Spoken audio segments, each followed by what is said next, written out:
Um, I'm going to be talking about this set of manuscripts and basically discussing what they tell us about Mayan prehistory and also the new questions that arise when using this corpus. So as background, there are about, just as an overview, there are about 5,000 pages of manuscripts that we're talking about here. Most of them are missionary documents.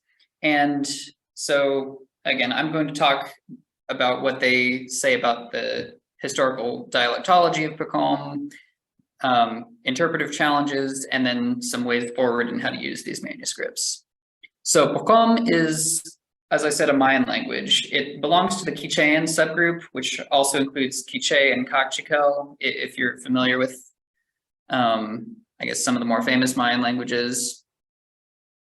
Poqom is actually a cover term for what's typically considered two languages, Poqomam and Poqomchi. As far as I can tell, they are basically mutually intelligible. Like I would say at worst, American English to British English. But, you know, officially they're considered separate languages. They've been separated for about 500 years. They're typically considered separate languages. And the speakers, as far as I know, consider themselves distinct. So this is a Mayan family tree. Just to go through it quickly, Poqomchi and Poqomam are in this Kichwayan branch on one end of the family. On a map, this is a close-up of within Guatemala. Are you able to see my mouse? Okay, good. So in this area to the south around Guatemala City and farther east is roughly where Poqomam is spoken.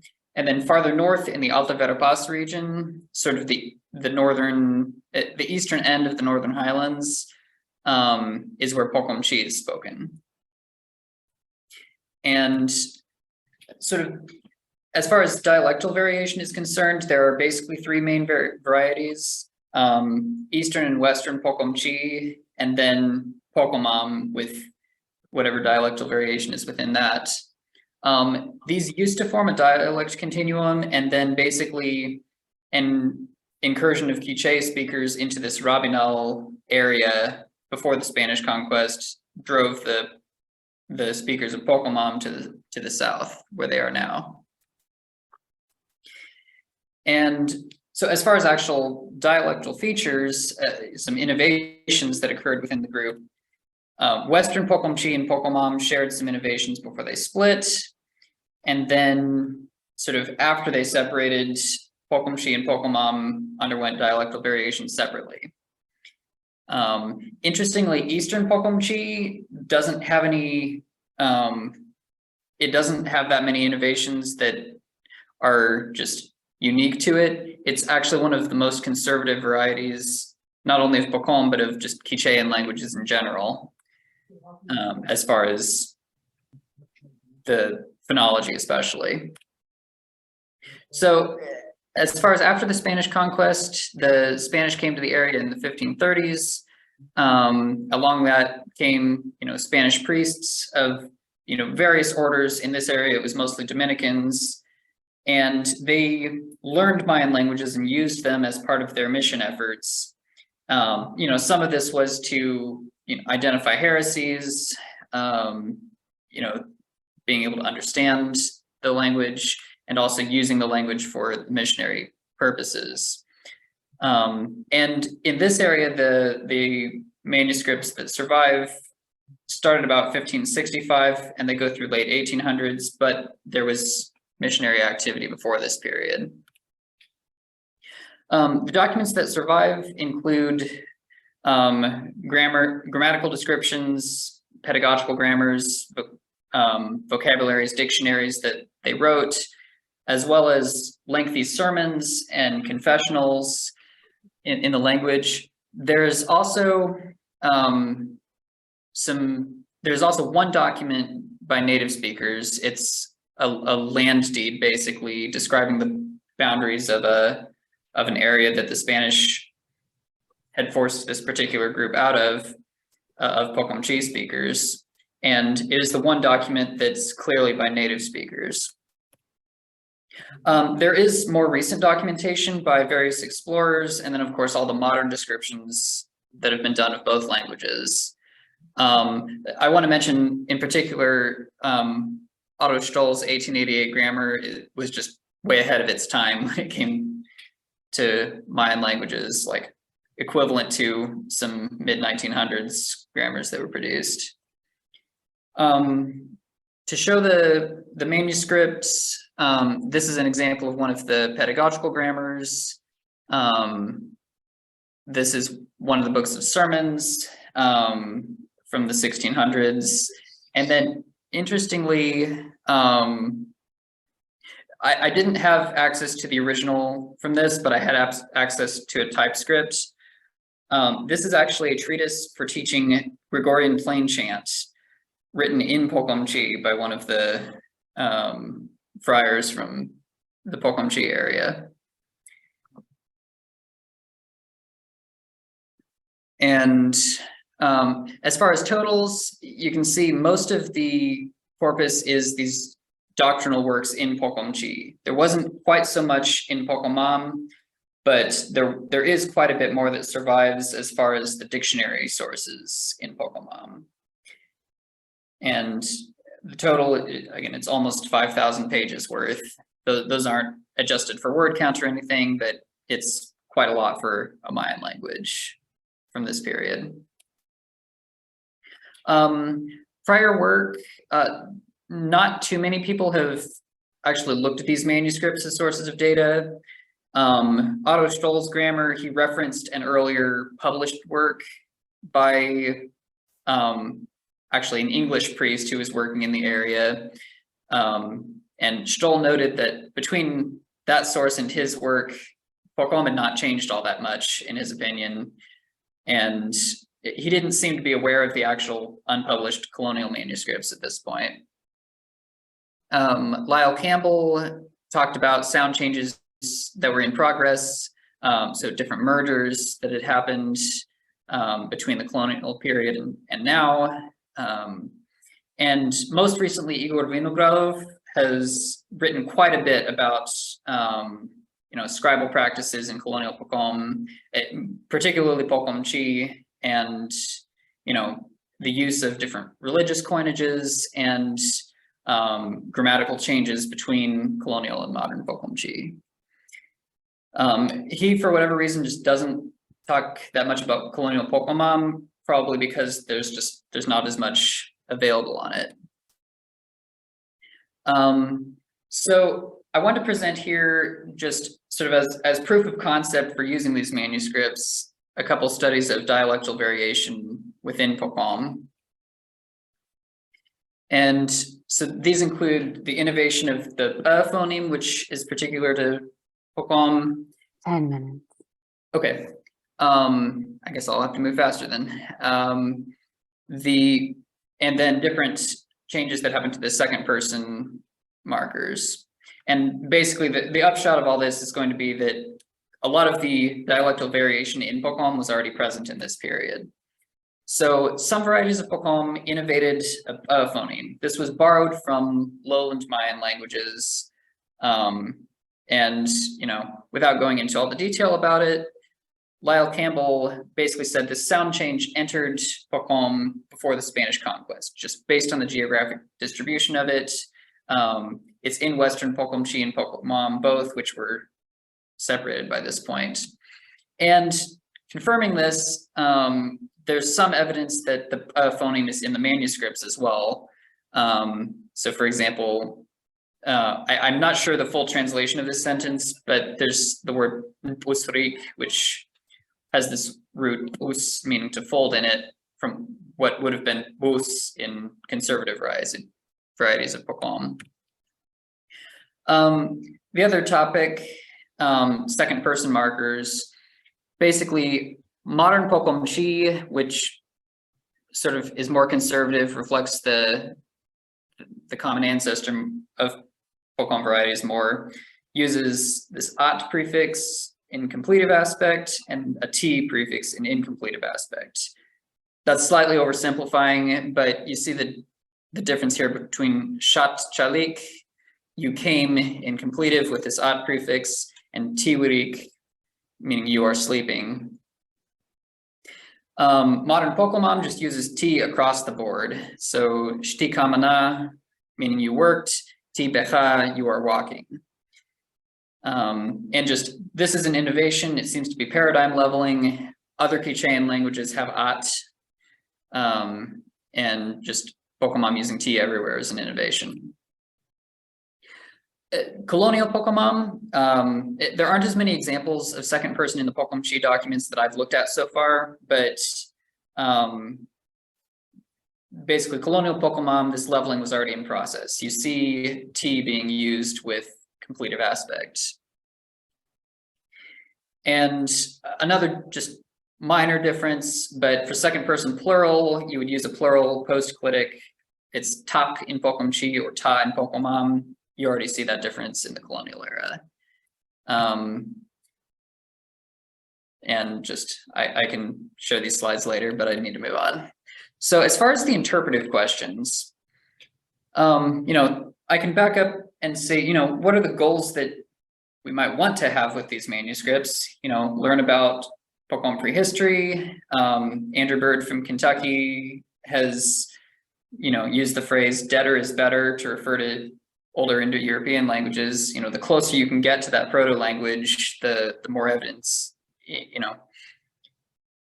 gets you evidence that goes farther back. And also, these manuscripts might tell us something about recent variation and change in Poqom, like what Igor and myself have tried to do. But there are some challenges, and I'll go through each of these. So one of them is just the very basic data level question of, it's not always clear what words are being represented, because a lot of these manuscripts are monolingual. They don't always have a Spanish translation, and sometimes the orthography isn't clear. So particularly the velar and uvular sounds are not often represented consistently. Another challenge is provenance. Some of the manuscripts just don't have an author or date. Because these are in various archives, they're just not always metadata. You can sometimes figure out what rough time period it's in based on handwriting, but not always. Some of the sort of, those are more data level questions, but then as far as actual interpretation of using these sources, even if we had perfect data from them, how do we interpret them? Because these are all past Spanish conquest. They already show Spanish influence. So, loanwords from Spanish appear all over the manuscripts. And then because these are sermons, they have terms that have been coined in Poqom to represent Christian religious concepts, which obviously wouldn't have been there before the conquest. The genre is a concern. We have basically one genre, which is missionary documents, with the exception of the 5-page document by native speakers, which is more of a land deed, describing the borders of the land. And not all of them are sermons, but they just all sort of fall into this category of missionary documents. Igor has also said that he's said that these are primarily based on translations. He didn't really elaborate on this, but I would imagine the confessionals, for instance, there was a particular format that these had to follow that would have been based on a Spanish original. And then one of the biggest challenges is because these were written by largely Spanish priests, this is an L2 corpus. This is a second language learner corpus. And so, if you come across variation, are you actually looking at variation and change in the speech community, or is there learner error going on? And the genre question and the Spanish influence question come into this. Were native speakers actually using this much Spanish vocabulary from day to day, or is this a byproduct of being in this genre of religious documents by Spanish priests? We may not be able to tell. Igor just pointed out, I was preparing this presentation and then I found out he had released another article that talked about similar topics. But he made the sort of overlapping point here that it's possible that native speakers were involved in the translation, sort of as acolytes in this Dominican convent. So we can't necessarily tell to what extent they may have been working as scribes or what have you. One of the most interesting quotes I've come across was actually from sort of the main sermons manuscript that's available right now, where basically Dionisio de Zúñiga was editing this collection of sermons by two other priests, and he said basically the sermons of Father Gonzalo Jimeno are not as lavish or of such elegant language as those of Francisco de Viana, and the reader will be able to clearly see the difference in style and in the grace of his writing and everything. In other words, whoever his audience was, he thought that the difference in proficiency would be just obvious to them. Yeah. 2 minutes. 2 minutes? Okay. And so, that says something about his audience that, they must have all been pretty familiar with Poqom to be able to say that. But, what were those differences between them? He doesn't actually say.